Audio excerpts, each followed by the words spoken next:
librar el nombre de sus héroes, de sus hijos valerosos, en la guerra y en la paz.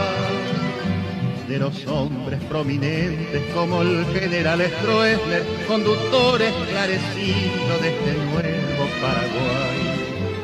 Es patriota y estadista, caballero y noble jefe del ejército que es pueblo de la tierra guaraní. De la patria redimida es el general Stroessner, creador de su grandeza, es también su paladín. Valiente guerrero de temple de acero, mi canto en el viento es canto de paz.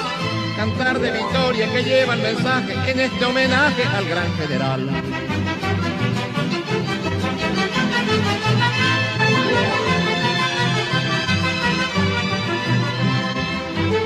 Con permiso, noble jefe, yo le rindo a su prestigio lo mejor de mi mensaje al custodio de la paz. En mi voz emocionada y en la flor de mi cordaje, yo le canto a nuestro líder y al glorioso Paraguay. Soy soldado de la patria que recorre los caminos, como usted llevo en el alma la sagrada tricolor. Siendo ejemplo de la causa, lo respeto y lo venero, bravo general Stroessner, paladín de la nación. Valiente guerrero de temple de acero, mi canto en el viento es canto de paz.